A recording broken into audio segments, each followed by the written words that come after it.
Yes, hello mga katek. Ito naman tayo. Nagbubuo tayo ng another PC ng aking pamangkin na si Inay. Bumili kasi siya ng housing. Ngayon, gusto niya magpalit. Ito ang kanyang housing, no? Yan. Siya.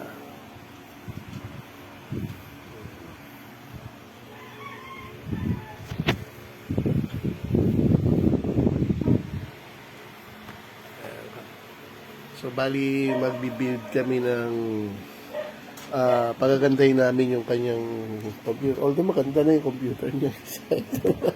Maganda na ito eh. So, ayan yung dati niyang PC.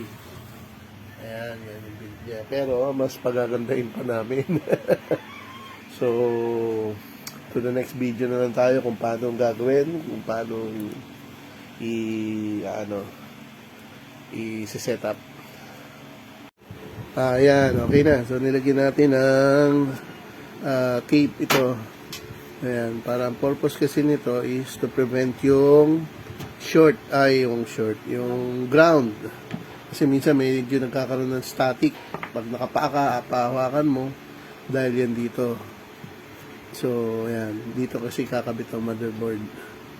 So, pinabit na natin yung modular. As you can see.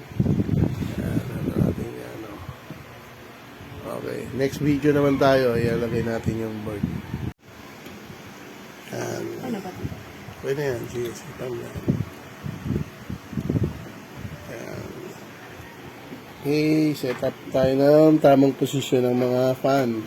Kasi dapat na intake and outtake. Kailangan talaga pinag-aaralan yan para malesin natin ang maintenance, unang-una. Pangalawa, yung circulation ng hangin sa loob. Kailangan kasi tama. So, pati na rin yung paglalagay ng mga cabling.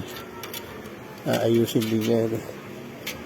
Hindi lang sa basta-basta gano'n na lang. Kaya kailangan yung pinag-aaralan mo din. So, ito na lang. Final na fan ang ikakabit. Ayan, okay. So, hello mga katek. Live tayo ngayon dito at nagsiset up tayo ng computer. Dali lilipat lang natin siya. So now first, kabitan natin itong backplate.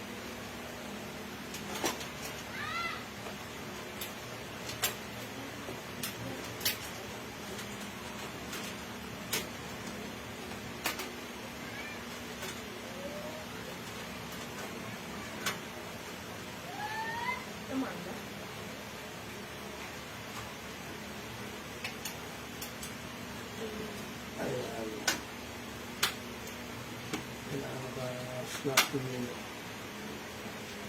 Lahat naman yan, snap in. Sa laptop, diba? Cellphone. Ang galing nga ng technology na snap in. Teka, parang baligtad yata. Baligtad na. Hindi. Kailangan eh.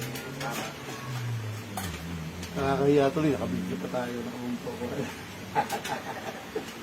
Tao lang, nagkakamali ka. Okay, ayan. Tayo ngayon ay nagsiset up na.